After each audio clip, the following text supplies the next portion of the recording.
Thanks, Craig. Thanks, Craig. Thanks, Craig. Craig. Let's see if I can do it. Craig. Craig, Craig, Craig. Thanks, Craig. Try and do a harmony. Thank you, Craig. Craig, Craig, Craig. Welcome back to Total Baloney, everybody. What are we doing? Sup? How are I'm you, out of Kieran? my sling. Yay! I was going to ask, Yay! because that was yesterday, wasn't it? Well, Yes. Wednesday, for those who are Yes. listening to this on day of release. And I had my first session of physio this morning. Mm, So I've been given some exercises to do. very good.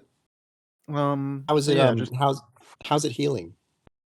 it's in the X-ray. It's like this big sort of knob of bone that sort of formed around the break, and it will probably be it will feel like a lump on my shoulder kind of thing. It doesn't Oh, look okay. bad. I think you'd only notice if I was like super emaciatedly thin. But yeah, it's fine. Does that make it susceptible to further breaks? Apparently, it's going to be stronger. Oh, Yeah, when a bone breaks, when it heals again. It's in a stronger position. so like because it's new bone or because it's Oh like... no! Once it's fully formed, Yeah. yeah, Okay. it's stronger. But like right now, it's still healing. Like I'm not going to put it under. I'm not going to hop on Sledgehammer anytime soon. Yeah, okay. Interesting. I didn't know that. I thought there would have been potential misalignment or potential fracture points that There like... is potential for that, but like provided that it's healing in a correct alignment, then yeah, stronger. Oh, there you go. I learned something Yeah. today. Bit of medical science. Yes. That's just what got told to me anyway. Hmm. But yeah, both the doctor and the physio seem happy with how my X-rays look, so they still look gnarly. But it's I can move, like I can do things without the sling now. I went for a walk without it today. It was good. Very good. And it's nice to be able to go for a walk without having your arm in a sweaty ass sling. Yeah. Yeah, I can imagine.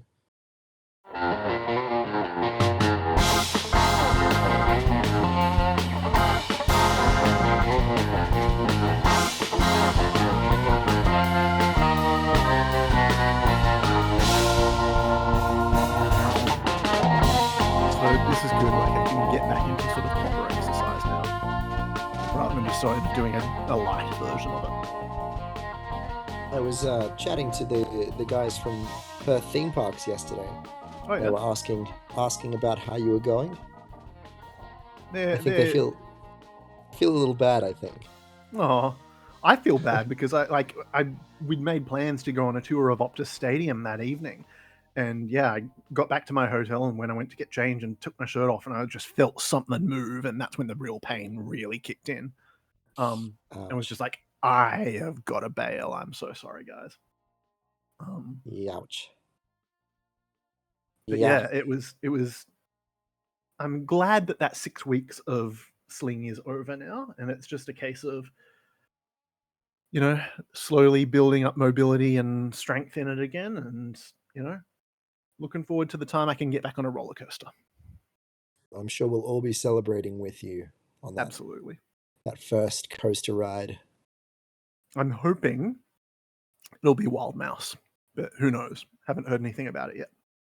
Yeah, I have my sources, but I don't think that there's anything that I can really say that isn't kind of what I've said already. Yeah. Like we know that the structure's up, there's cars on the track. I would be hopeful that it's pretty close. I But don't think they'll even do any announcement, like, I think at this point they're probably going to wait till the April school holidays because everyone's back to school now. So much for this summer. Yeah, well, I mean, unless you're right and they are just going to open it unannounced, then I would say if they're going to do a reopening, then it's too late for that to be summer now. It's probably got to I be don't April think there'll school be any holidays. grand kind of thing. I think it'll just be open one day, and then Hmm. they'll put like a Facebook post up or something. Maybe. We'll see. Yeah. It should be on its way though. Very, very Fingers soon, I'd crossed. hope. Yeah. I'm on my way back up to Dreamworld in 2 days. Ooh, Yeah, After Dark Redux. well, yeah. Are you going Uh, back for your what do you call it? Your ride on Kansas Twister at the same time? no, I won't have the time. And I don't think I have the energy this weekend to do that, Yeah, cool. but I will at some point Sure. because I'm also going next week to Threadbow, which will mean Kansas Twister will become the only 2 credits that I do not have in Australia. Right. So, yeah, Movie World Revisit is definitely on the cards at some point. I just have to Well, work out let when. me know because I might be able to be back on roller coasters by then, and who knows? Maybe we can make we both get our last credits on the same day kind of thing. That'd be fun. Yeah, I'd like to do that. because My I'd my like to problem is get that my all my problem is that remaining I Gold Coasts. yeah. What have you got left on the Gold Coast? I've got Storm Coaster, Yep. Jungle Rush, Yep. Flight of the Wicked Witch, Mm-hmm. Kansas Twister, and I've already ridden Kenny's Forest Flyers, so I don't even need to get that. So I don't. Right. Those are the last ones in Australia. So my problem is that I obviously have a Dreamworld season pass. That was my Christmas present to myself. But I do Yes. not have a Village Roadshow season Ah. pass. So like I'm not just not going to Movie World this weekend because I'm a Movie World hater, as I'm sure I am often accused of being. But it's actually just because I think I can do one day at a park, and Dreamworld's essentially free to me right And now. you don't So want to necessarily kick off a year of um a Village Roadshow one pass if you're not going to be able to take advantage of it. exactly, I only wanted the one season pass because I do still live 5.5, maybe 6 hours drive Mm, the Gold Coast, so it's not really worth having both of them to me. yeah. It's just nice to have the option to go for a drive and go to a park for a day if I've got a free weekend. This weekend being the perfect example. Yep. Um, so yeah, I picked Dreamworld. So yeah, that's the other thing that's kind of I think I'll have to plan it out a little bit more when I eventually do go back for Kansas Twister because I'll obviously have to book those tickets. So Yeah. um, it'll have to be at a Well, time where I'm willing to spend a little bit more money on a trip. well, I'm hoping to go in March sometime after my sort of collarbones had a chance to really properly firm up. Okay. Um, At the so moment, yeah, my draft plan for March is Sydney if the Wild Mouse is open. So yep. potentially, if it's not, I could substitute that for a movie world trip instead. Okay. Well, yeah, I want to do Wild Mouse in February, March, or whenever it opens. I like to cross all of the ones that I haven't done off in March, which I Okay. think is doable, provided. Although I have ridden Wild Mouse before, so that doesn't really matter. But Yeah. um, Complete the series. yeah, and Hmm. the series won't be technically be completed until Scooby Doo reopens. True. But it may just be a case of we wrap season one and then do some season one additional content further down the track. Season 1.5. Yeah. So last episode we promised that we were going to do something a little bit bizarre. Um, because we started off that episode on a huge tangent about just Australian animals. And we promised that we would do an animal tier list So I think we have to follow through with that. Okay. So are we just naming random animals, or are we going by any kind of, you know, logical order? Like, I think we just have to kind of name animals and then discuss whether they belong in, S tier, A, B, C, D, E, F. okay. Pros and cons. Are they a good Yep. animal? And not there are some that we probably won't agree on. I'm sure we'll get some heated debate going on Yeah. about opossums or something. I don't know. So is an opossum one of the American weird possums? Yeah, Okay. Yeah, yeah. sorry, US, but your possums are crazy looking. Have you seen the difference between British badgers and American badgers? Yes. British badgers are cute little wind in the willows things, and American badgers are gnarly looking. American badgers are I I don't mean to be derogatory, but they look like some meth addicts that I've seen out on the streets. They're really If the they're British badger scary. is like the respectable retiree, the American badger is fully methed up on a street corner, masturbating furiously. Yeah, 100%. That's They are terrifying creatures. Anyway, would you like to choose our first animal that we're going to add to the tier list? um, sure. In keeping with last week's episode, I'm just going to say the humble danger noodle, the snake. Snakes. Okay. I know we have at least one member of the Maloney Discord who will be very upset if snakes don't place well on this list. Um, Shout out to Red Queen, who I believe I don't know if she actually has a snake of her own or if she's just very into pet snakes. Feel Snakes are free awesome. to feel free to comment below, Queen, if you actually have a snake. I'm not sure, but I have seen on her socials a lot of posts about snakes, so I know she's at least interested in them. Um, I think this one's going to come down to what kind of snake almost, Yeah, totally. Because you've because got pythons, you've got, you know, uh, like well, pythons are, there's also like lots of different pythons and constrictors. You've got venomous snakes, you've got vipers, cobras, cobras, taipans. Um, yeah, it's whole asps, asps. Yes, an asp. Asp. Good word. That asp, asp. asp. Asp. Explosive P. Asp. Yes, asp. Will bite you on Famously the attached to ass. Cleopatra's tit. Yes. Snakes.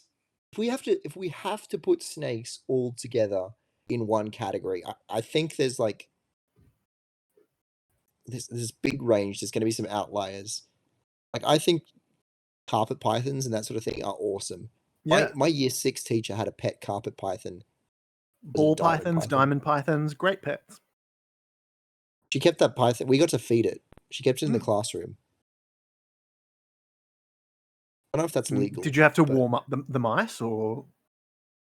yeah. So well, she would do that because I think that was a little bit gruesome for some of the year Yeah. 6 kids. But we would hold the tongs like tweezers, big Yeah. pair of tweezers, and we'd hold the mouse in there, and everyone would get a turn to feed Cleo. Cleo was her name. Have to jiggle it a bit.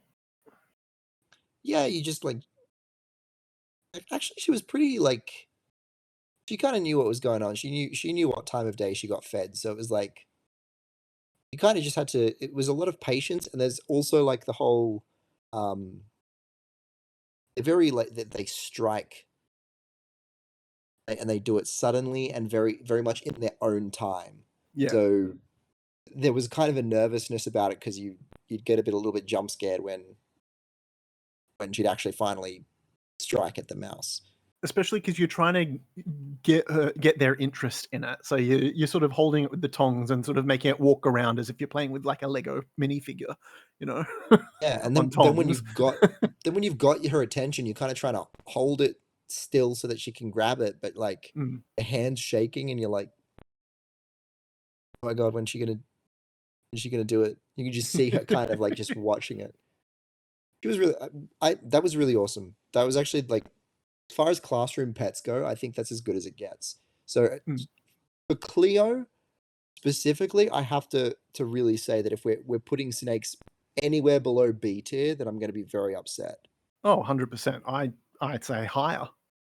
Yeah, I, Um, I would I would say A tier. I don't think they're quite S tier, and I think there's a few snakes that drag them down a little bit.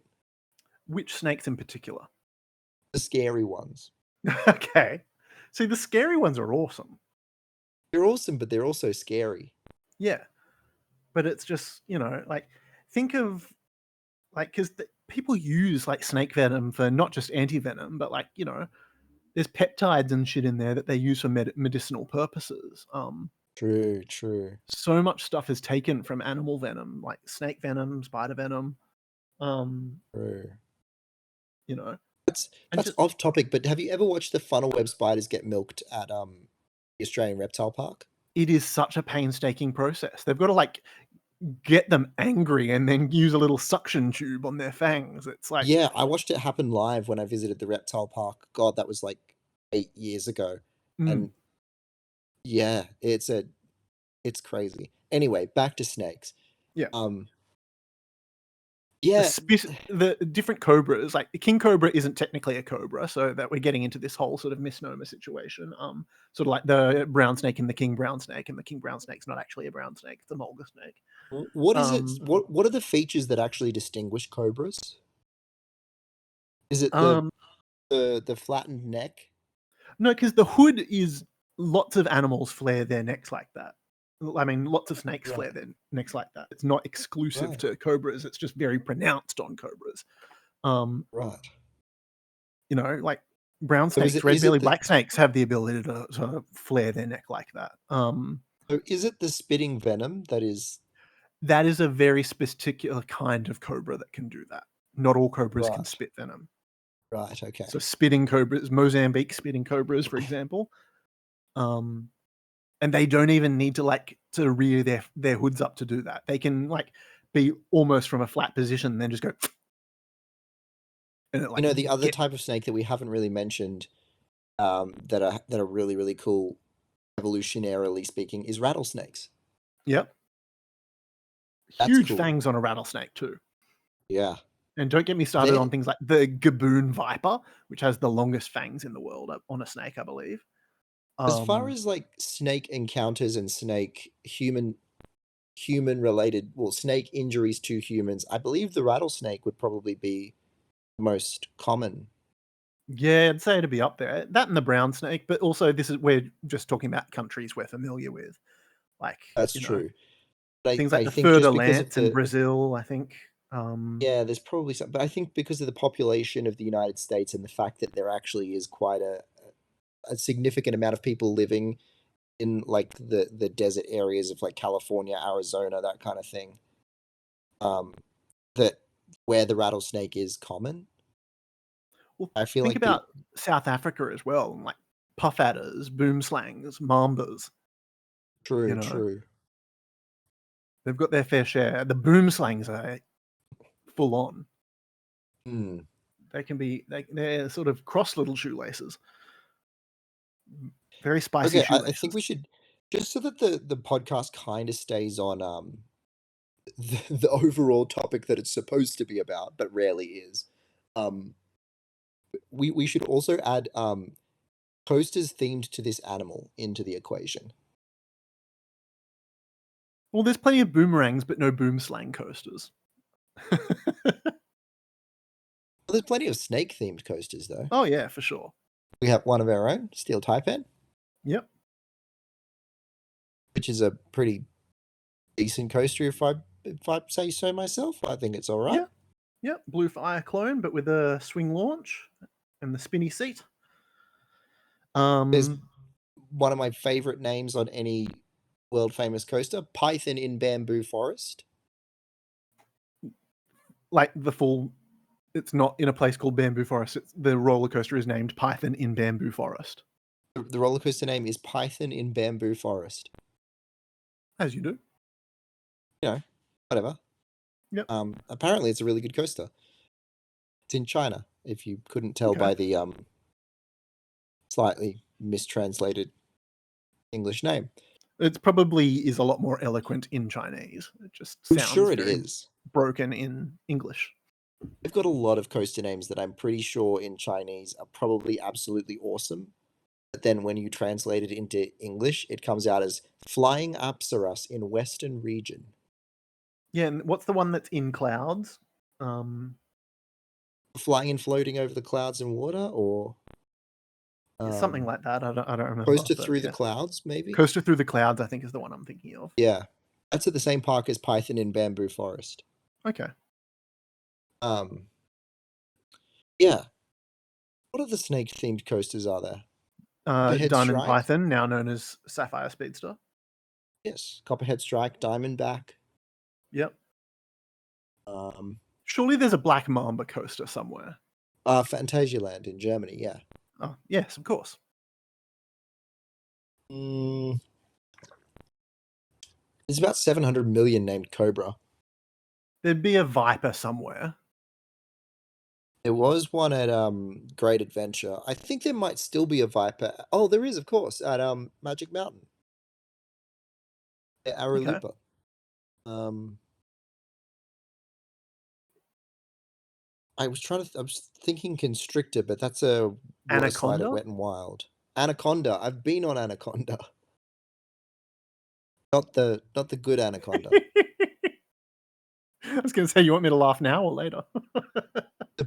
the bad Anaconda. The one that sucks. The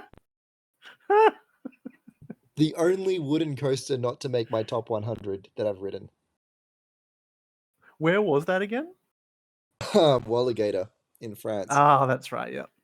It sucked. It's so boring. It doesn't do anything.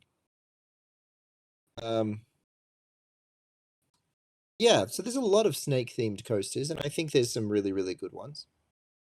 Also, as far as contributions to like pros and cons for snakes, is they are great at catching, at doing pest control and mice and rats and whatnot.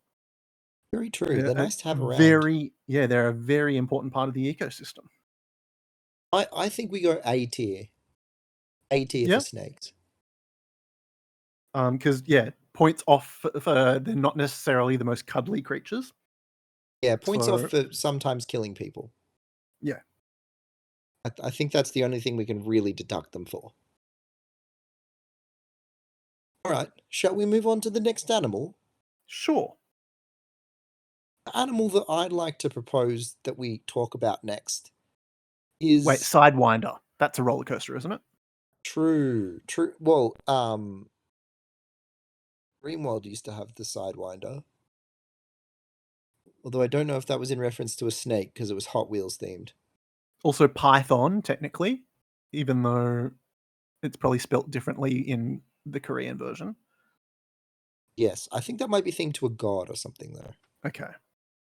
I'm not sure. It is pronounced Python. Yes. But I have been to that park. I haven't been on that coaster. And the theming definitely was not snake-like.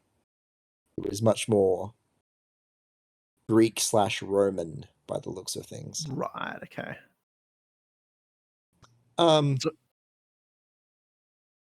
What about we talk about ostriches?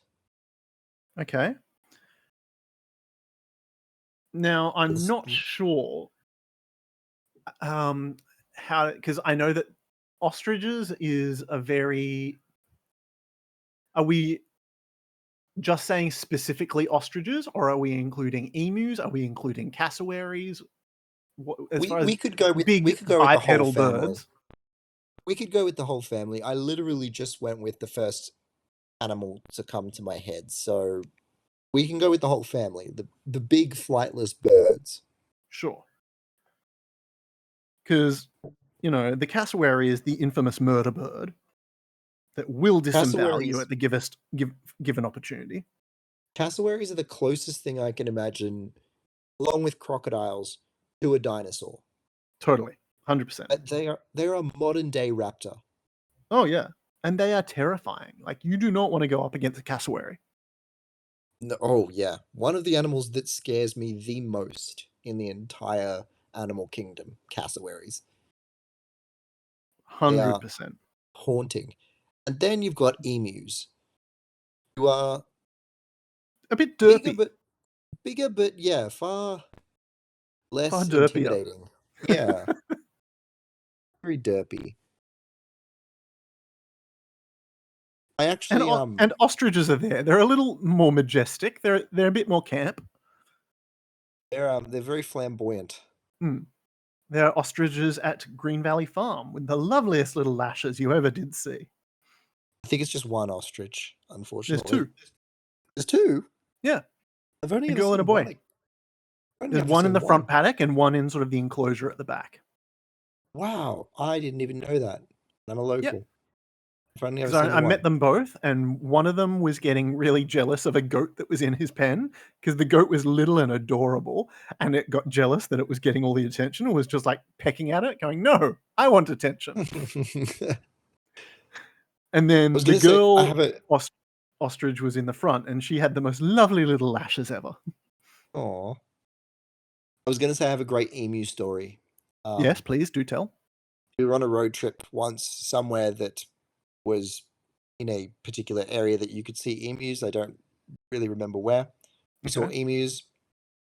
Um, and then we were driving along for a little while longer, and someone commented that we hadn't seen any emus for a little while. And my sister said maybe they all flew home for the winter. And she insists to this day that it was an intentional joke, but we have held that over her head ever since, that none of us believe her. Bless. Emus flew home for the winter. In a flying V. Yes, very majestic. You know their eggs are green? Something did tell me. I did know that, and I don't know how I know that. Yeah, that Big I've old seen an eggs emu too. egg. Yeah, they have big eggs. Ostrich eggs are white, but emu eggs are dark green. So there you go. Yeah. As far as ranking, I'm I'm Hmm. I'm trying hard to figure out sort of what purpose they serve. I mean, ostriches probably serve a pretty big purpose in the African ecosystem as kind of they're kind of in the middle there, aren't they? They're prey for things like lions or Prey and for like seed scattering and distribution and germination. also a predator for small mammals, small reptiles, Yep. etc. Emus in the Australian ecosystem. You know, I I've don't think they really really have many predators. I that's what's really interesting about the Australian ecosystem is that we don't have any large predators that exist. Not land-based ones. Not land-based ones, no. We So have crocodiles and sharks, as far as the which things makes that me can physically eat you. which makes me question how Australia's ecosystem has kind of held up as it has for so long. I think because even nowadays we get kangaroo overpopulation problems. Mm, And it's purely because nothing eats them. Well, yeah. nothing native anyway, and nothing after they've even the things that are not native, like foxes. Foxes aren't big enough to eat anything other than like a practically a newborn joey. Mm. So Dingoes? Same kind of problem. A dingo could definitely take down a joey, but I could not see a dingo eating a full-grown kangaroo. It would put up a fight, that's for sure. Yeah, they'd lose as many of those battles as they won. So they're definitely not an effective predator of kangaroos, at the very least, or emus for that matter. So yeah, the emus in the Australian ecosystem, I don't think they do serve. They definitely still serve that seed scattering purpose, Mm. but I think we fought a whole war over the fact that they don't have any natural predators and could very easily overpopulate. I feel like the crocodile is our apex predator, In but terms of it's on land, only like as far as waterways and like being an amphibious creature. well, yeah, and I also only in very specific parts of Australia as well. They only exist in the top end. Yeah. So Um, the only things that can physically eat you would be crocodiles and sharks. yep. Which Everything means else if you is stay little stingy things or if you stay bitey things. clear of waterways and relatively far south, you're not going to get eaten. Yeah. You might get bitten and poisoned, but definitely bitten and stung and all of that sort of thing, but definitely not eaten. Yeah. The only other things I can think of were maybe sort of sea eagles and like birds of prey. Yeah, but again, not big enough to. I mean, wedge-tailed eagles are pretty big. I can imagine they could eat a small Do a kangaroo. bit of damage, yeah. But it'd be a very small kangaroo. Yeah, you'd be talking about emu chicks if they're going to be emu population control. It'd have to be emu chicks. Definitely not full-grown emus. So here's the interesting thing with this ranking. We've decided we're ranking the flightless birds. Mm. Um, ostriches, majestic, serve a big purpose in the African ecosystem. Awesome, awesome bird. I'd rank them pretty highly. Emus, to me, are kind of in the middle. Like they're cool because they're big. And they've got some fun facts about them, and they're fast, but not quite as much of an ecosystem hero. And then the cassowary is a nightmare. I hate them. I don't know. Cassowaries are at least cool and intimidating. Like, what does a freaking emu do? True, but I think intimidating cassowaries. See, I would rank crocodiles as an F tier animal because I hate crocodiles so much, and cassowaries kind of fall into that category for me too. Like I think we need to be assigning badass points. And yeah, because a lot of these animals are pretty badass. And I that is think that's true. being very much not taken into account here.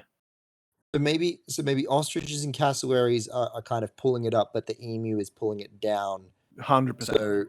So we need to be like average or slightly above. So like a B or a C tier. Yeah. I'd agree with that.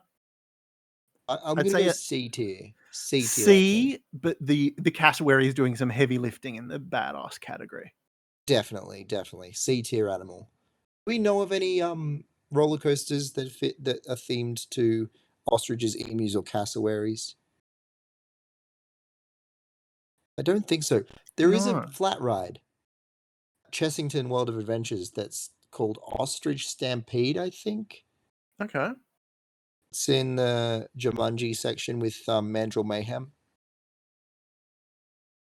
But other than that, I can't think of anything ostrich related. So no points for theme park rides, unfortunately. Yeah, apparently not. No. Although Right, there what's our is a cassowary exhibit at Dreamworld. there is. So you can see the murder birds in real life from a safe distance as you're elevated on a walkway. Indeed. What's our next animal? I am going to say the octopus. Oh, now this is an For me, S-tier animal. S-tier animal, absolutely. S-tier animal. They are smart, they are problem solvers, they are emotional, they will hold a grudge, they are able to taste with their arms. They're very curious as well, aren't they? 100%. They're always trying to problem solve and work things out. If you watch, like, this is a rabbit hole I've fallen down. Octopus, owning, like, people who own octopi as pets, and like, there's a guy who's like, "Oh, this is Ariel. She's angry at me because I haven't spent any time with her today. So here I am. I'm going to open up the thing." And like, Ariel sort of crawls up the wall of the thing and sort of grips onto him, and sort of is just like, he's like, "Yep, here she is. She's not saying hi. She's telling me she's up. She's annoyed. She's pissed." We have to talk about a couple of things with octopuses, though. Blue-ringed octopus, terrifying creature. Yep. Not so much terrifying in a way that it's like, "Oh my gosh, I can't run away from one," but it's also like a case of they're so tiny that you could accidentally, Any swim animal up that I against. can any animal that I can accidentally get injured or killed by Yeah. without kind of noticing. Like, I'm almost less scared of something like a lion or a hippo. Because if I've pissed off a hippo or gotten into the path of a lion, I've probably had the chance to notice. Yeah. And the chance It's to, not something you're accidentally going to absent-mindedly, yeah. step over a log and encounter, Yeah. Whereas something like a blue-ringed octopus, you If you step step in in the the wrong wrong rock place. pool. Yeah. And you're dead. Also, I do find those really big, like, sea octopi, really big, like, red ones and stuff, Yeah. very off-putting. Like, In they're sort of a kind of, kraken kind of, yeah, like they're sub-mechanophobia kind of way, but not very, yeah, mechanized. like, not so much I'm scared of them, like, I think they would hurt me or anything, but, like, they're just such a What's the creepy creature of the deep. what's the name of the phobia that I'm trying to think of? I think I know what it is, but I'm just looking it up to make sure that I'm using it correctly. Thalassophobia. The last, is The, that, the persistent and intense fear of deep bodies of water, such as the ocean, seas, or lakes. okay, so I have that to an extent. It's the reason I will never go on a cruise. Mm. Because I do have this intense fear of, like, being out in the ocean and not being able to see land. Yeah. Thalassophobia can include fears of being in deep bodies of water, the vastness of the sea, sea waves, aquatic animals, and great distance from land. Okay. I'd say my fear of big octopuses is not so much related to that phobia as just and it's not really even really a fear. I just think they're creepy looking. See, I'm fascinated by them. Oh, 100%. Like, if They're so they interesting. weren't sort of, stuck in the ocean, like, I think they'd be so smart to have, if humans weren't around, I think they'd be like the most intelligent life form. It'd certainly be up there. I think firmly S tier. Firmly Yeah, S tier. 100%. Hard agree. In terms of octopus themed coasters, do we count like Kraken and Krake? Yeah, it's octopus related, even though a kraken, I think, is technically a giant squid, is it not? Yeah. I mean, it's octopus adjacent. Yeah. Um, There was a blue-ringed octopus themed ride, and there are octopus themed rides, like flat rides. yeah, it's quite a common flat ride model. Is there an octopus roller coaster? Why does the name Octo Racer keep coming to my head? I think that might be a water slide. Probably, yeah, like a racing slide. Hmm. I can't think of any other than Kraken related ones.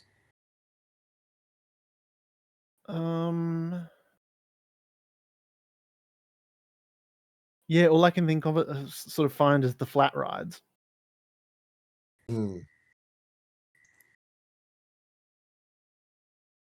Here you go. Yeah, Octopus S tier. 100%. What is your next nominee? Hedgehog. Okay. Are we just saying hedgehog, or are we including like monotremes such as the echidna in here? What about the porcupine? Are Ooh, we see, are we how much are we grouping the spiky boys together? yeah, see, this is a bit different to the big flightless birds because I think there's actually quite a big An familial echidna is a very difference, different animal. Yeah. especially the porcupine. I think the porcupine is actually quite distant Mm, from from the other two because it's a large. Is it a large rodent? I think so. Yeah, Whereas the echidna is a monotreme, which is a marsup. No, it's not a. egg. It's a mammal that lays eggs. Yeah, but I think they The, are an offshoot of marsupials because marsupials are pouch having yeah. mammals. So Um. they're But the kind of only sorry, an offshoot of that, I I think. believe the only two monotremes that exist in the world are Australian: the echidna and Yep, the platypus. platypus. Yep. Um, do we group echidnas with hedgehogs? Because I what feel are like hedgehogs hedgehogs related? are more adorable. They're smaller. Love videos of people that have pet hedgehogs. I want one so badly. It's like, have you seen the one where it's like hedgehog is cheering you on? You can do it. I love hedgehogs so much. Okay, I'm looking up hedgehogs to find out what kind of family they belong to. Um, they're closely related to moles and shrews by the looks of things. Okay. Okay. They just happen to be spiky little boys. Yeah, so apparently even though porcupines and echidnas and hedgehogs all share the fact that they are spiny, none of them are actually directly related. Okay. Um, and Um. Australia is the only. Oh no, it's not. I'm wrong. Um, so hedgehogs are found in Europe, Asia, and Africa, and they were also introduced to the wild in New Zealand, but there are no hedgehogs in the wild in Australia and no living species in the wild in the Americas. Okay. So completely distinct. Um, Now, I believe the porcupine is the only one that releases its quills as a defense mechanism. is that I true? don't believe that. Yeah, because like you see sort of animals that have come off second best after encountering a porcupine, and they're covered in freaking quills. But I don't think that the hedgehog or the echidna like release their quills unless they're being torn out, So kind by of thing. release, you mean like they actually pull out, right? Okay, Yeah. because I've heard the myth that they shoot them. No, I don't think that's the case. Yeah, no, they can't. But I They think they like as part of their defense mechanism, they come out relatively easily to. yeah, yeah. It's intended as a because they've. I'm pretty sure porcupine quills have like a barb on the end of them, Mm, so that once it penetrates into flesh, it actually hooks in. yeah. It's very difficult to pull out. Um, Whereas, yeah, echidnas and hedgehogs, it's more of just a textural thing that makes them difficult and unpleasant for a predator to bite into. Yeah. They sort of crawl Um, up into a ball kind of thing. yeah. Whereas there's no really crawling up into a ball option for a porcupine, I believe. The crawling up into a ball thing as well. See, hedgehogs go like full on ball. Echidnas kind of just like bury their face Mm. and limbs and just let their back take the brunt of whatever's coming after them. Here's another question with this whole Australia ecosystem thing that we brought up before. How did echidnas evolve to have protections against presumably larger predators when we've established that Australia has a distinct lack of larger predators? I'm assuming these are like birds of prey and dingoes. But I Possibly. also think dingoes aren't necessarily like.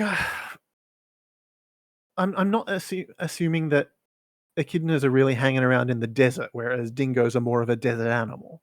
Am I correct in saying that? I don't know.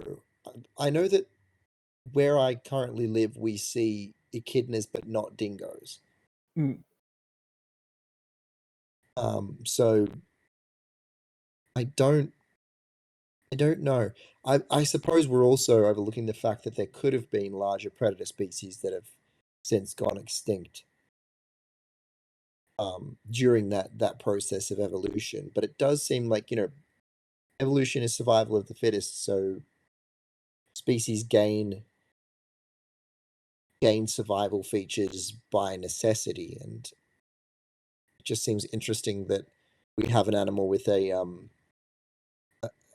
defense mechanism that seemingly is geared towards large predators when Mm. there isn't really that many of them in the ecosystem. So just a thought. Anyway, Yeah, echidnas live in forest woodlands and yeah. hide under vegetation. So yeah, they're not going to really encounter a dingo. Hmm. Speaking of Australian animals, do you know that wombats, um, the way they defend themselves against like dingoes and stuff like They that? charge Well, apparently the other thing they do is if they can get to their burrow, they go in and they block the entrance to the burrow with their with their butt, butts. and their butt has like cartilage. Yeah, It's hard, hard. and they can use it to like basically twerk the predator to death by like smushing its head up against the Because sides of the burrow. wombat was legitimately going to be my next animal choice. Well, we can dive into that, but we need to rank. Let's go. We're grouping porcupines, echidnas, and hedgehogs with the understanding that they're not actually related. We're just calling them spiny boys. Echidnas eat ants and termites. Um, Hedgehogs eat which like berries and as stuff. as a as an avid picnic lover, I'm all for. Yep, I'm pretty sure. So both porcupines and hedgehogs would be just um like herbivores, I believe. Berries and shit like that. Yeah. Yeah. So not quite as good as at pest prevention. But hedgehogs are really cute. I like hedgehogs.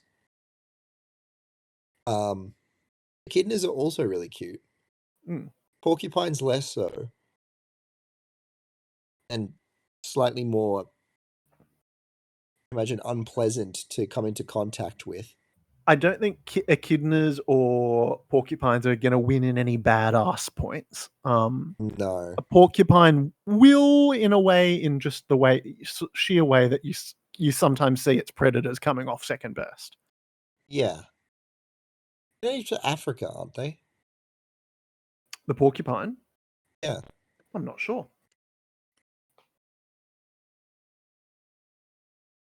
It's found. Oh, Do you know that the French word for porcupine is le porc-épic? porky pig. Pork epic. Sounded like Porky Pig. Okay, apparently porcupines are from Asia, Southern Europe, Africa, and North and South America.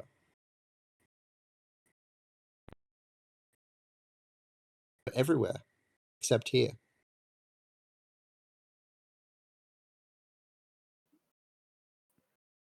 I think I've lost Kieran. Sorry, the I'm just porcupine- reading the French Wikipedia page for porcupine. I think the porcupines got him. Les porc-épics sont des rongeurs caractérisés par une robe pleine de piquants et de meurtres nocturnes. Well, that'll be fascinating for our French listeners. Hopefully I didn't butcher the French. Where are we putting the spiky boys? I can't rank them that high because, you know, their usefulness and badass points are not really ranking that high. Some of them are cute. And I will give the Monotreme Echidna some points for uniqueness. But I'm not seeing it rank above a C. Yeah, that's fair. What else did we put at C? Was it the flightless birds? I think so, yeah. Okay. I can live with them being on the same level as the flightless birds. Because I was going to say, I think the cuteness and the uniqueness probably earns them more points than the flightless birds. So I couldn't live with them being lower than that. So C tier. Yep. All right. C tier animals. The humble wombat. Ah. They'll wreck your car. Yeah. You got to people. You've got to look up wombat attacks on YouTube. Wombat attacks? Yeah. Like There's attacking people? one in particular that I'm thinking of where it's this guy who's like clearly some tradie who keeps getting charged by a wombat. And the wombat is going absolutely nuts. Right. I do Yeah, follow, I believe, someone on Instagram. Luckiest Australian guy in the world surviving serious wombat attack. So I don't know how much of this it's going to pick up on my mic, but I'm just going to hit play. Let me just go back to the start and crank up my volume. Okay.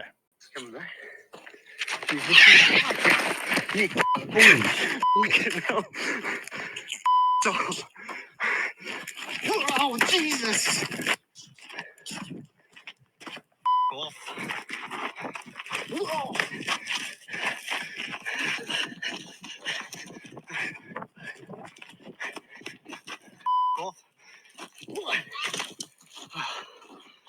Good Lord. Piss off! Oh. The man's struggling. He's like doing like Mario Kart jumps over this thing because it keeps charging him. He's now getting out a step ladder.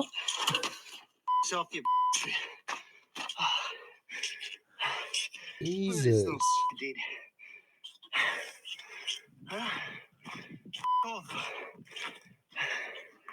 When wombats attack, eh?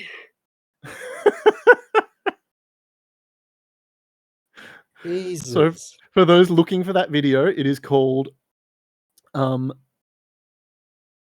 luckiest Australian guy, luckiest Australian guy in the world surviving serious wombat attack.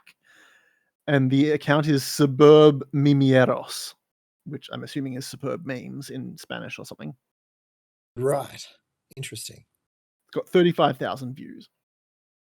Little segue here for a moment that 24 minutes ago, Jags Journeys posted some photos of the dismantling of the claw. Oh, okay. Is this on the Instas? Because I'm not seeing it on the YouTubes. It is on the Instas. Okay. The central arm is now laying in the car park. Oh, wow. And the seats are all removed and lined up against that back wall where the queue used to be. Right.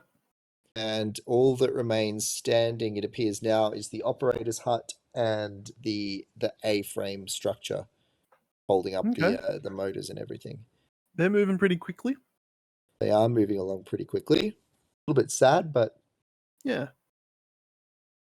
We will soon get the jumbo model. we shall. Speaking of jumbo things, wombats Yes. are jumbo sized. Clearly get angry if you piss them off. Yeah. I do follow an Instagram account, and I'm just trying to think of the name of it because someone that I follow has a pet wombat. I'm sure that's not legal in Australia. I've I think seen, they're a protected species. I've seen multiple people have wombats, so I don't know. Attacks on humans. In addition to being bitten, humans can receive puncture wounds from wombat claws. Startled wombats can also charge humans and bowl them over, with the attendant risks of broken bones from the fall. One Wow. naturalist, Harry Frauker, once received a bite 2 centimeters deep into the flesh of his leg through a rubber boot, trousers, and thick woolen socks. Jeez. A UK newspaper, The Independent, reported that on 6th of April 2010, a 59-year-old man from rural Victoria was mauled by a wombat, thought to have been angered by mange, causing a number of cuts and bite marks requiring hospital treatment. Oh, I won't read what he did to the wombat. Hmm. They're And brutal. for millennial people, and I'm not sure if younger generations will remember the 2000 Olympics, but there was a fun, unofficial Olympics mascot called Fatso, the fat-assed wombat. It was invented by Roy and HG. Well, there's a good band called the Wombats. Wombats are a great little animal. I wouldn't say that they're super useful, but they're adorable when they're not angry. Um, They're very, they very cute, yes. they are very cute. A full-on chonky boy, I think, is, you know, if you think of like a Staffy, like a Staffordshire, uh, what do you call it, bull terrier or whatever it is, they're very chonky like that, but like triple the chonk. Yes. They are round. Yeah. They're I thick. think, Thick boys. see, I want to rate wombats reasonably highly because of their self-defense techniques, which include Yeah. twerking the Uniqueness. predators to death. Unique points. Uniqueness points. But I feel like echidnas would be being let down by their teammates if that was the case. 'Cause I love Yeah, totally. echidnas. But I do feel like wombats on their own do have to go higher than C tier. Yeah, I'm saying a good B for a wombat. Yeah, B tier sounds about right. We could say that the echidnas, if they were on their own, would probably be B tier as well. Hmm. I mean, yeah, they do eat ants and termites and shit. And they lay eggs, which is totally Yeah. weird. Uniqueness points. Yeah. Okay. All right. Wombats are in B tier. The next What? animal is giraffes. Oh, okay. Big old lanky boys. Fun Is there a story. giraffe? My aunt once claimed that because she came of age back in the day, and claimed she convinced her mother, my grandmother, that her and her boyfriend could go out and see the movie Deep Throat, which was played in cinemas at the time, because she convinced her that it was a Disney movie about a giraffe. She thought, oh my god. Deep throat. No, giraffes can't vomit. I imagine it would be a lot of hard work. They also can't bend their knees. I don't think they have knees technically. Yes. They have the same number of bones in their neck as we do. They're just bigger. Yeah. I feel like I know more giraffe facts. Oh yeah, giraffes have blue tongues. I did know that, yes. Um, What are their little knobby bits for on their foreheads, heads? I don't know. I assume they're like horns. But is there any evolutionary purpose for them? I'm assuming they don't really have any predators up there. Unless it's for birds. Giraffes' horns are not actually called horns, they're called ossicones. They're formed from cartilage Okay. and are covered in skin. The males have bigger ones than females. So perhaps they are. Hang on. There's a Wikipedia page about ossicones. Function. Male giraffes use their ossicones as weapons during combat, where they use their head as a club. The ossicones add weight and Against other concentrate the giraffes. force of impact into a small area, allowing it to deliver heavier blows with higher contact pressure. Okay. The nerve Are we bundles talking and about large against blood other giraffes or against anything. Lions. well, what else is going to be up there?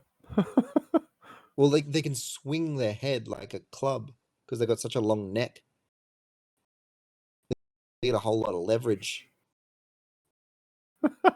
I'm just picturing them swinging their neck around I've seen like a it in a flail. documentary. I think I've seen it in a documentary. That is how they defend themselves. They either kick things. Get Like they try necked, dickhead!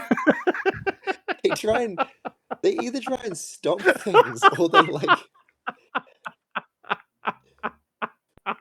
Have you seen the video on TikTok of the giraffe that its baby gets taken down by a lion, and then or like there's a lion trying to get the baby, and the baby falls over, and then the mother stomps all over it? Over the baby Yeah. or the lion? Well, like it was trying to stomp the lion, but it stomps all over the baby. Oh no. It's kind of brutal. I know that they stomp things, but Yeah. I'm pretty sure that they also do use their heads and like swing it like a big old club.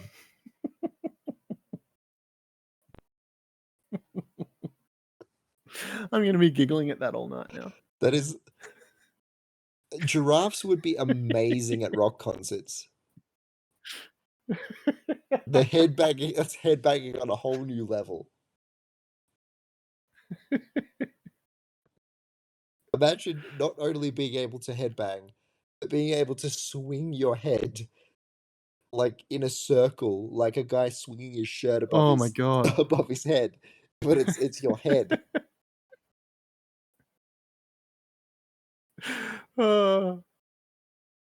Here's my question. Just the So visual is a delight. they can't bend their knees, right? How do they? But these giant prehensile necks. Well, not prehensile, but you know. How do they? Do they lie Very down swingy. ever? Do they ever lie down, or do they sleep standing up? I believe they sort of do like a weird sort of splits movement, I think. Lie Because down. that's what they do when they go to like drink water, I believe. No, they can bend their knees. Really? Is that a myth, is it? I'm seeing an image right now of a giraffe lying with its knees bent. Okay, apparently they rarely do lie down in the wild though. They can sleep either laying down or standing up. You will rarely find a giraffe laying down in the wild. But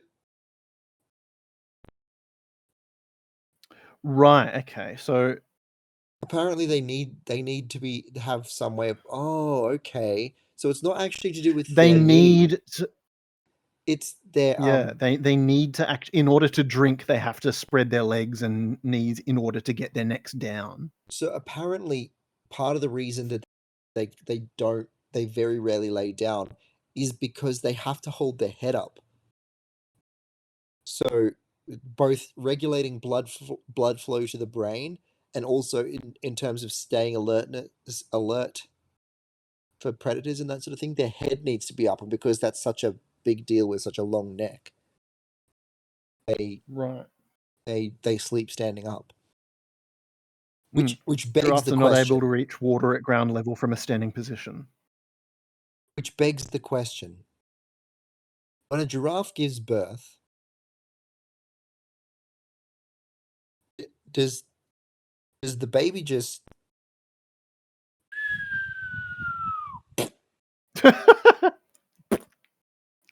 Probably. I mean, the baby's probably all limbs too, so welcome to the world? Here's a splat. fall.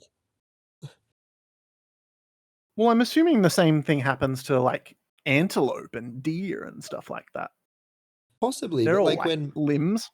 like when cattle or horses give birth, they tend to lie down,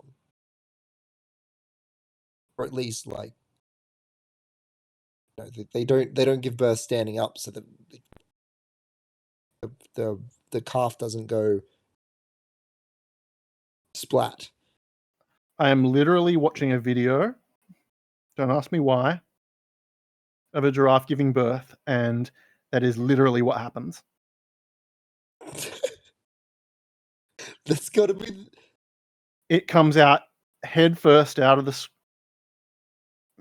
spadge and just hits the deck like a sack of potatoes. Jesus Christ! Welcome to the world. Followed by what appears to be the placenta.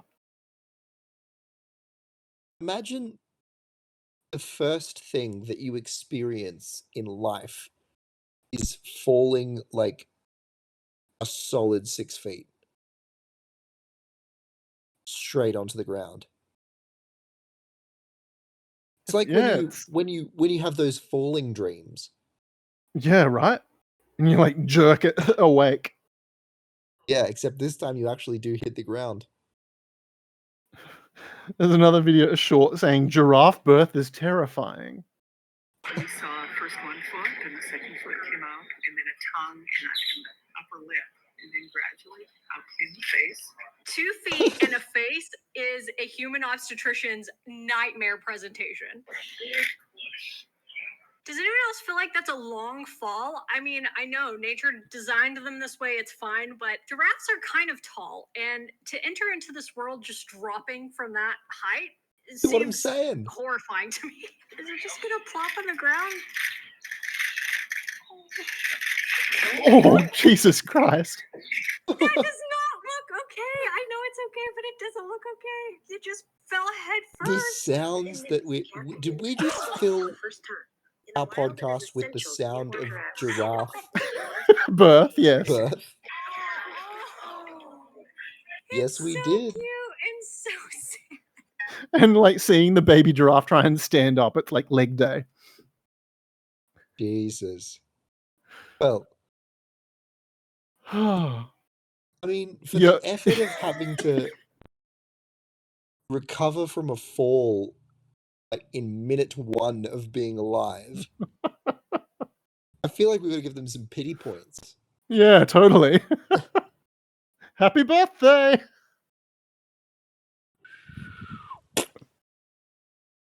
Splat. This is going to severely affect my algorithm in a way I'm not comfortable with. you are. I'm sorry. You're getting giraffe obstetrician videos on your feed for the rest of the week. Okay. Pretty cool animal. Apparently, they kill things with their head and stomp things and throw their babies on the ground. What are we thinking? Pretty important prey animal in the African ecosystem, hunted by Definitely lions. uniqueness points. Big uniqueness points. No But, real like, badass points, unfortunately. Although the weapon of the neck thing is kind of cool. I can't think of any roller coasters themed to giraffes, but they are like the most common zoo exhibit animal ever. Every zoo in history has giraffes.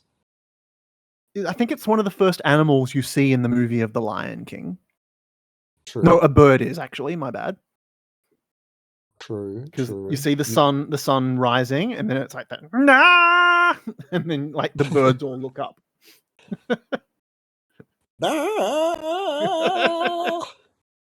I'm not going to attempt the I don't know if it's Swahili or I don't know what language it is, but I'm not going to try and attempt someone else's culture that I have no idea how to pronounce.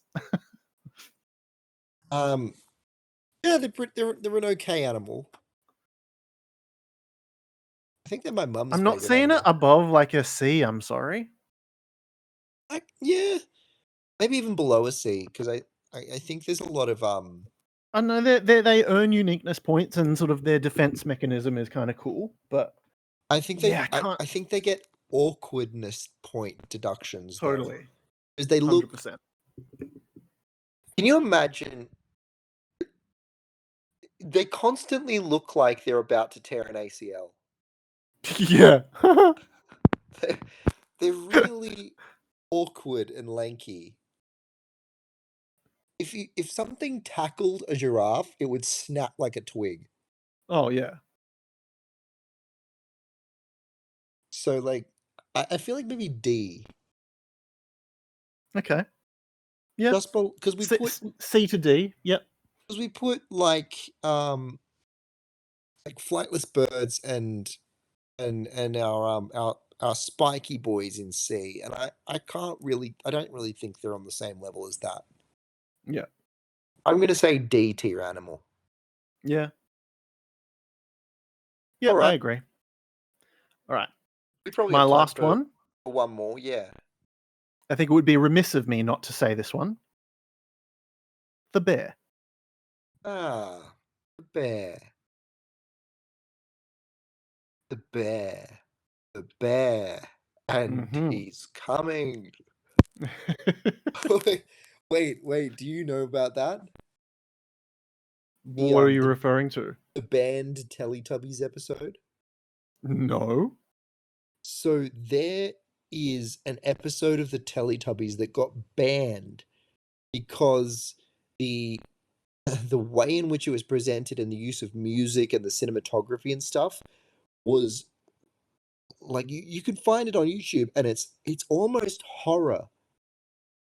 And apparently it just traumatized so many kids that they took the episode down. They tried putting up a revised version that had like adjustments made to make it less scary, but that didn't work either. So they just took it back out of the Teletubbies portfolio again. But it's an episode that features these characters called the Bear and the Lion. And Okay. Yep. the whole premise of this little skit is that the bear is hiding from the lion and the lion is chasing the bear. And the Teletubbies are just there watching this unfold. And it's just haunting. It is truly terrifying. And I was a Teletubbies fan when I was a kid, and I remember this episode distinctly. And it made me Teletubbies were very much after my time. Yeah, so I was a late 90s baby, so I grew up with the Teletubbies being probably that was the show for toddlers when I was a toddler. So Sure. I do distinctly remember this episode of the Teletubbies. And I've gone back and watched it. I'm like, well, I've found where my trauma comes from. It's truly terrifying. The lion is actually really scary.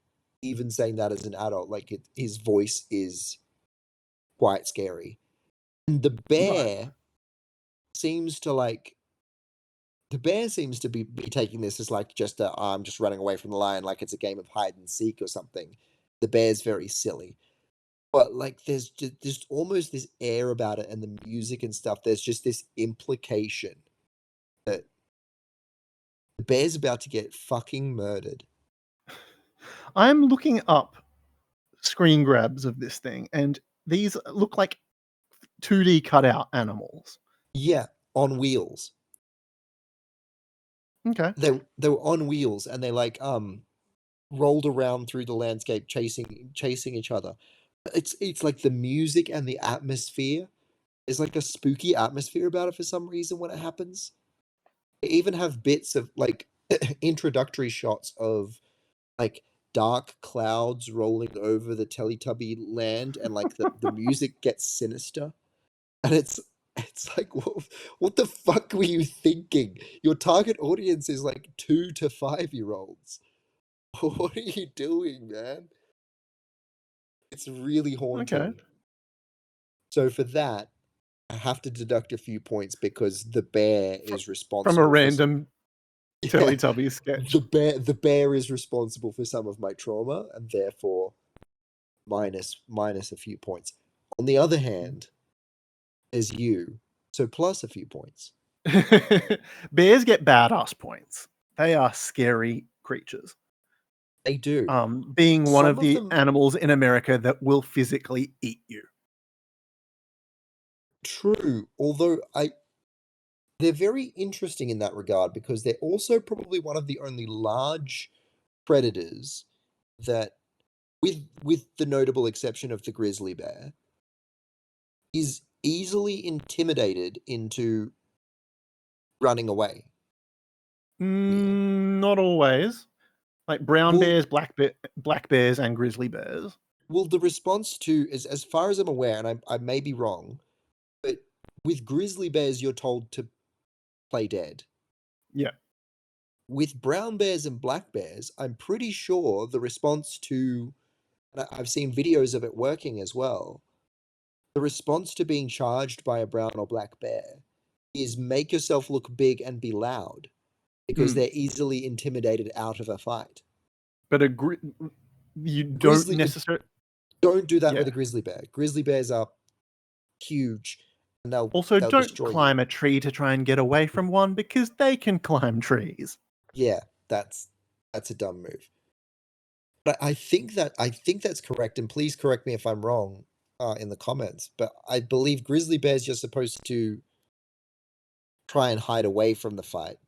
But with Yeah. other species of bear, you want to make yourself look big because they will shy away from a fight if they think that they're fighting something big. There is a video on YouTube of a grizzly bear chasing a man on a mountain bike. Yeah, And it's a guy with a GoPro. And like you see sort of him riding along his mountain bike, and then you see something out of the corner like of the frame, and you realize that a grizzly bear is literally running towards him through the forest and then starts chasing him down the bike trail. And periodically he keeps turning around to see where the grizzly bear, and it is keeping up with him as he's riding this full ball on this mountain bike fucking to hell. one point where he abandons ship on the mountain bike and hides in the forest. Jesus.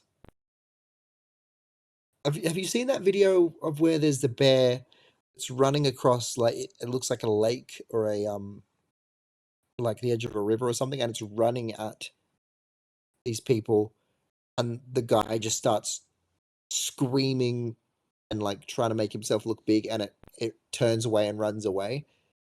Like you've got to have balls of steel to not just drop everything and run at that point. Yeah, the guy on the bike, he stops because there's a tree down in front of him and he can't get over the tree on the bike. So he has to literally yeet himself off the bike and hide behind a random tree. Fucking hell. It is nuts. Yeah, Canadians, you guys are kind of badasses because we may live with like snakes and spiders and jellyfish. You live can with run fucking away from those. bears. And mountain lions and shit. Yeah. Like, you guys got shit that will eat you. Yeah. And like, Americans and stuff go, oh no, everything in Australia can kill you. I'm like, You got your own fair share, people. How did we get to the point where the animal that we give to our children to cuddle is a terrifying apex predator? Yeah. I mean, physically, they're furry. They look very warm. If not friend, Um, why friend shaped? I yeah. suppose would be the argument. And we've chosen some bad animals here in terms of the coaster thing as well, but this one actually there are a few. There are a number of bear-themed coasters, and I've made a point of putting them in a list. Including one of my favorites of all time. Yep. Super Speed Cool Bear. Yep. Where is Bear Coaster? Big Bear Where's Mountain. this? Great Bear. Grizzly. Grizzly, of course.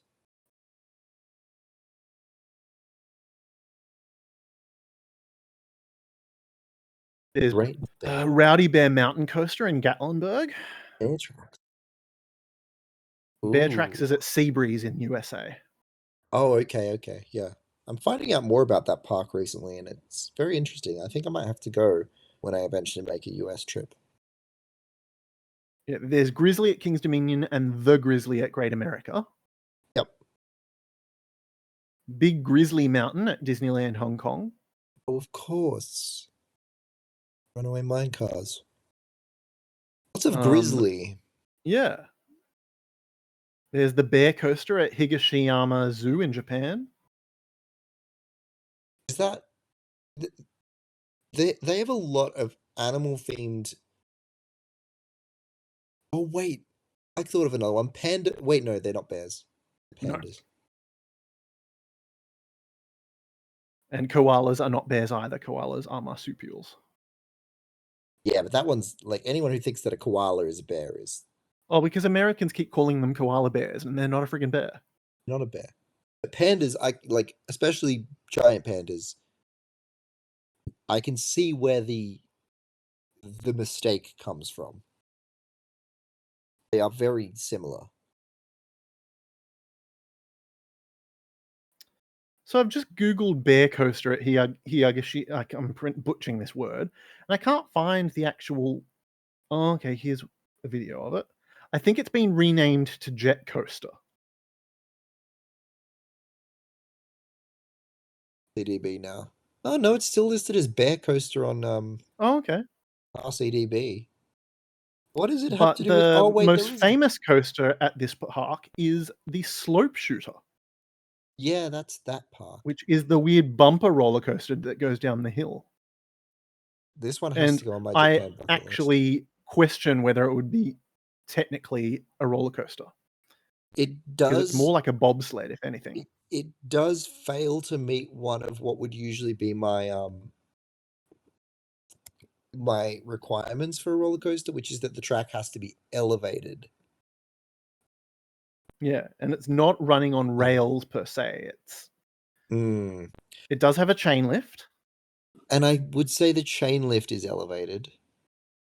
Oh, and there's a little bit there at the end where it's slightly elevated. This is an interesting... Slope Shooter is a very interesting debate.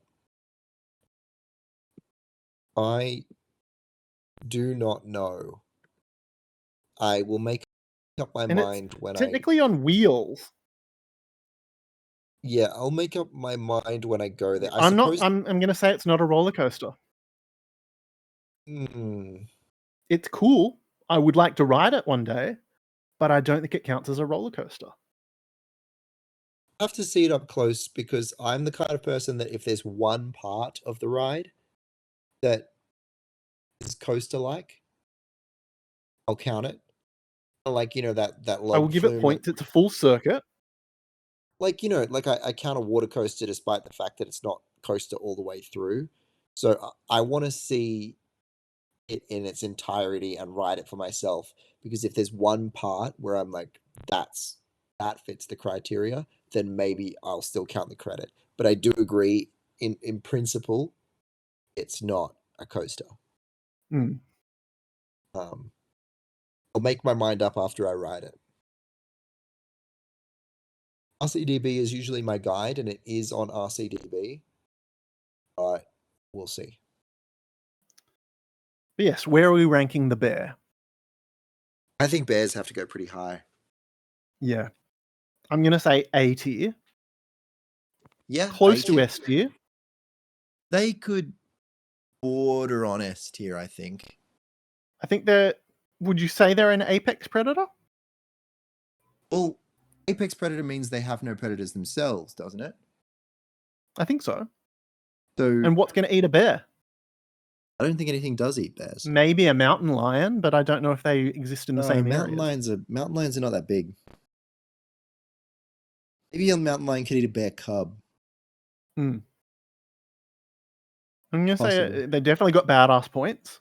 They got cute points. They get queer points. You know, we got a whole subculture named after bears. They get friend-shaped points. Yep. They are indeed Coaster points. friend-shaped. Plenty of roller coasters named after bears. I'm going to say it. S tier. I'm going to go A tier. I think A tier. Okay. Because I don't I think do can have biases. I don't think I can quite put them in the same level as octopuses, and like for me, other S tier animals are like penguins, and for me, owls are an S tier animal. Yep. I don't think I quite have that high of an opinion of bears, but I do still think they're awesome. So A tier. Yeah. I'm going to say S tier personally, Right. but Let us I'm know. aware of my own biases. Let us know where you rank bears on your animal tier list in the comments below. Kieran, where can they find you if they want to see more of your content? You can find me on YouTube at ejectorbeartime, or you can find me on Blue Sky at ejectorbeartime.bsky.social. How about yourself, Jake? You can find me on YouTube at Maloney's Coasters. Same on Instagram. You can find me on TikTok at Jake from Maloney. And you can find me on Blue Sky at maloney'scoasters.bsky.social. Yeah. Awesome. There's been a whole bunch of animal rankings. We don't keep our promises. We do. We absolutely keep our promises. What are we promising them next week, Kieran? I say that we're going to promise an absolute bunch Of total bear baloney. learning. What a bunch! Bunch. What a fucking bunch! What a